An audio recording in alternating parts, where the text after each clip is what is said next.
আসসালামু আলাইকুম সুপ্রিয় দর্শক, লিগ্যাল স্টিল বিল্ডিং লিমিটেডের পক্ষ থেকে আপনাদের স্বাগত জানাচ্ছি। সুপ্রিয় দর্শক, আপনি কি জানেন বাংলাদেশে কোটি কোটি টাকা খরচ করে অনেক ফ্যাক্টরি তৈরি হলেও আন্তর্জাতিক কমপ্লায়েন্স অডিটে ফেল করে? কেন এমন হয়? অথবা যদি আমরা বলি শুধু একটি সুন্দর বিল্ডিং তৈরি করলেই কি একটি ফ্যাক্টরি আন্তর্জাতিক কমপ্লায়েন্স হয়ে যায়? উত্তরটা কি? উত্তরটা হচ্ছে অবশ্যই না। বাংলাদেশে অধিকাংশ শিল্প মালিক প্রথমে বিল্ডিং তৈরি করেন, তারপরে চিন্তা ভাবনা করেন কমপ্লায়েন্স কিভাবে করা যায়। মানে বিল্ডিং করার আগে কমপ্লায়েন্স নিয়ে চিন্তা করে না, বরং বিল্ডিং হয়ে যাওয়ার পরে তখন তারা চিন্তা করে যে কমপ্লায়েন্স নিয়ে চিন্তা কিভাবে কমপ্লায়েন্স করা যায়। কিন্তু অথচ যদি ইন্টারন্যাশনাল আমরা স্ট্যান্ডার্ড ধরি, আন্তর্জাতিক সঠিক পদ্ধতি হলো প্রথমে কমপ্লায়েন্স প্ল্যানিং, দেন ডিজাইন, দেন কনস্ট্রাকশন। মানে বিষয়টা হলো কি, প্রথমে আমরা কমপ্লায়েন্সের একটা প্ল্যানিং করব, প্ল্যানিং করার পরে এরপর ডিজাইন করব, ডিজাইন করার পরে দেন আমরা এটা কনস্ট্রাকশনে যাব। চলুন আসলে আমরা একটু জেনে আসি কমপ্লায়েন্স পিরামিডটা কি আসলে।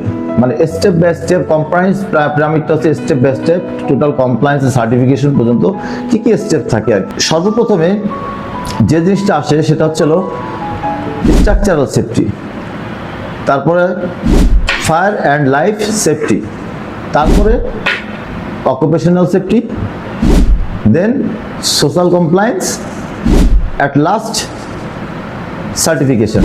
অনেকে মনে করেন কমপ্লায়েন্স মানেই একটি সার্টিফিকেট, জাস্ট সার্টিফিকেট, কিন্তু বাস্তবে কমপ্লায়েন্সের ভিত্তি হলো structural safety and fire safety. একটি কমপ্লায়েন্স ফ্যাক্টরির স্টিল স্ট্রাকচার ডিজাইনে শুধুমাত্র dead load, live load, wind load অথবা সিসমিক লোড অথবা ফায়ার সেফটি এবং ভবিষ্যতে এক্সপ্যানশন ক্যাপাবিলিটি বিবেচনা করতে হয়। ধরুন আমরা একটা জুতা কারখানা করব, শু ইন্ডাস্ট্রি, সেক্ষেত্রে আমাদের কি কি আমাদের বিবেচনা নিতে হয়, তাহলে চলুন আমরা জেনে নিই।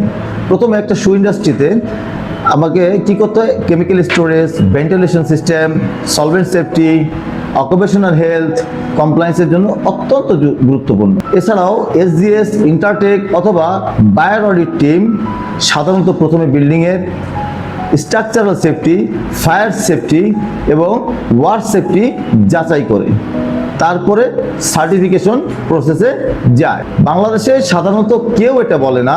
মনে রাখবেন, কমপ্লায়েন্স কোনো কাগজ নয়, কমপ্লায়েন্স হলো একটি ইঞ্জিনিয়ারিং ফিলোসফি। যদি পরিকল্পনার শুরুতেই কমপ্লায়েন্স না থাকে তাহলে পরে কোটি টাকা খরচ করেও অনেক সময় পূর্ণ কমপ্লায়েন্স অর্জন করা সম্ভব হয়ে ওঠে না।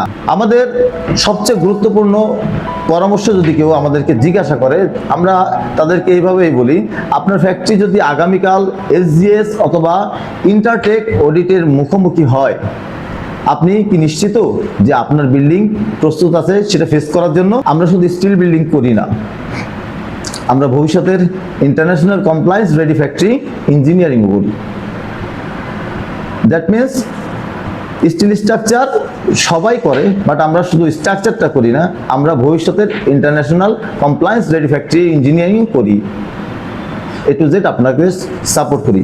ভবিষ্যতে এই ধরনের কোনো ভিডিও পেতে হলে, আরও বিস্তারিত জানতে হলে আমাদের সঙ্গে যোগাযোগ করুন, লিগ্যাল স্টিলের পাশে থাকুন, আমাদের পেজটাকে লাইক, শেয়ার ও কমেন্টস করুন এবং বিস্তারিত এই ধরনের আরও টেকনিক্যাল ভিডিও পেতে আমাদের পেজটা ফলো দিয়ে রাখুন। ধন্যবাদ, আজ এখানে শেষ করছি। ভবিষ্যতে আবার দেখা হচ্ছে অন্য কোনো ভিডিওতে। আসসালামু আলাইকুম, ভালো থাকবেন সবাই।